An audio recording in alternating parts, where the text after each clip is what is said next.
All right, what is up, my friends? Well, I would love to say I'm a prophet. I would love to say that I had a sparkling prediction of the future, and my clairvoyance shined through when I predicted that Euro would be banned very, very quickly in my set reviews of Zendikar Rising and just in general. But I mean, let's be honest here. That's like saying that the sun's gonna rise tomorrow, which it might not actually, given 2020. But anyway, Euro Titan of Nature's Wrath has been banned in standard, effective immediately. Arena Online, everything, it's Euro's gone. And what does that mean? Well, Euro is obviously one of the most ridiculous cards printed in the last ever, basically. This card sees play in every format. It's been dominating standard. And with Zendikar being the landfall set, it was pretty clear this card was going to go from being absurdly good to even better. And of course, we've seen some tournaments so far. SG Tour Online had an open on Saturday, or not an open, whatever they call it, and then their season championship on Sunday. And oh boy, 4-color Omnath till the end of time. Now we saw this on Saturday in the smaller qualifier event, so everyone knew this coming in to the championship event yesterday. And if someone could have just built a deck that literally only beat Omnath and beat nothing else, they were in a good chance to win this tournament. As you can see here, 53 of the decks were playing 4-color Omnath. This is an absolute ridiculous breakdown. 67% of the field. You can play this tournament and possibly not play against Omnath. I'm not playing against a non-Omnath deck. So absolutely insane. Of course, the match-win percentage is skewed by the fact you played all mirrors. So not very accurate. Match-win without excluding mirrors would have been useful. But so 4-color Omnath, obviously just totally insane. And again, this is a back-to-back tournament weekend. Everyone knew yesterday that the field was going to look like this, and nobody could beat it. It is still early in the format. But so Euro's gone. What does this mean for us? Now, Lotus Carver's still there. Omnath's still there. A lot of the core of the 4-color Omnath is still legal. So will 4-color Omnath still be good? Yes. Is this enough?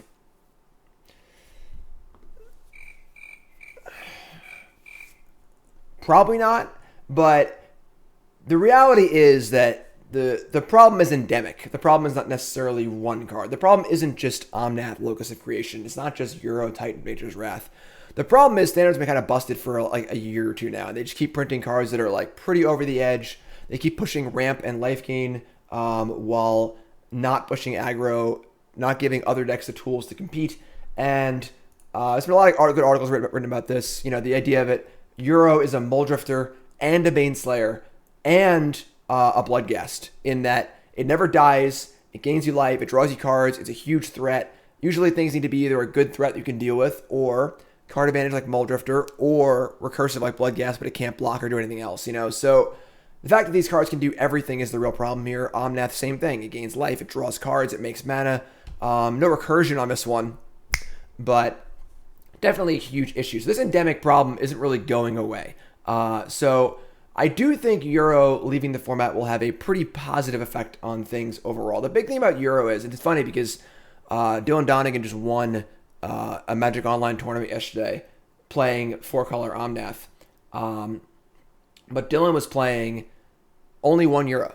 4 main deck Ruin Crab. The deck was totally built to beat the Mirage by decking your opponent and trying to circumvent the avenues of victory. Only playing 1 Euro. Because Euro isn't even good in these ramp mirrors. The thing that Euro is really good at is making the ramp deck good against other decks. So your mono red aggro deck, sorry, gain 9 off Euro.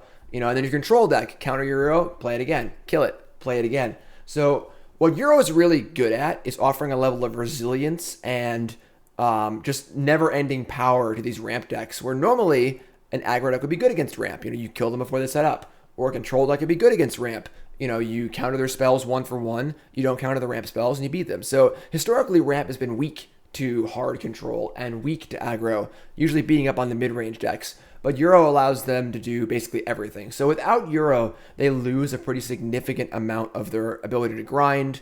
Life gain, Omnath still gains life. Elder Gargoth still gains life. And the aggro decks just aren't very good right now, but still helps in that regard as well. So is this enough to fix Standard? Probably not. Maybe, probably not. Do we want to see more? It's tough because we're in this really weird space where we're all totally sick of them banning cards. It's been disgusting the last 2 years. Just decks being invalidated over and over again, just banning cards. This endemic problem has still not really been addressed. But that's kind of just the reality of what things are. So banning Euro is a foregone conclusion. I think leaving Lotus Cobra and Omnath and stuff alone for now is probably okay. Is it still the best deck? Probably. But again, it loses a lot of its flexibility and robustness without Euro. And hopefully other decks will be able to step up a little bit now and take that spot. The big thing I want to see personally, you can see here, they go over, you can read it yourself. It's on the main, it's everywhere basically. The big thing that concerns me is I want to know what's going on. At this point, things have just gotten absolutely out of control and ridiculous. There is an endemic problem in the design process, and it doesn't make a lot of sense because they hired a play design team and they're got their FIRE acronym, and they seem to be really, on board with trying to not do this, and it just keeps happening. So I would like to know, be straight with me, level with me, be honest with me, Wizards of the Coast. What's going on in R&D? Are you trying too hard to push the power level? Do you have a plan for the future? I know things are always a year or two behind, so they probably were finishing up the Zendikar Rising design file like a year and a half ago or 2 years ago, so before this even was really happening super bad. But I want to know what's up, and I'm sure everyone else does too. Confidence is at an all-time low. I mean, does anyone raise your hand right now if you have any faith at all in Wizards of the Coast's ability to make a fun standard format without broken cards? Anyone? No? We need to get that confidence back, Wizards of the Coast. You need to talk to us. You need to tell us why you think this is happening, what Futures League look like. Just level with us. And what are your plans to fix this going forward? Because this is very, very damaging to the game. And think about it. Right now, these are the cards that should be legal in Standard. Oko, Thief of Crowns. Once Upon a Time. Fires of Invention. Euro, Titan, and Nature's Wrath. Too soon? Too soon? I want to know what's up. So that's what's up with the ban. Will we see more of these announcements? Maybe. We'll see. Is Euro slated to be banned in other formats? Maybe. Euro's just a pretty dumb card. But that's what's up. So that's the announcement. Look for me playing Standard this week. I'll try and play some new decks and see if we can figure out this new format. And appreciate it. Thanks for watching, everyone. Please take a second to like, comment, subscribe, and check me out on Twitch and everything else, all right? Thanks. I love you. I'll see you next time.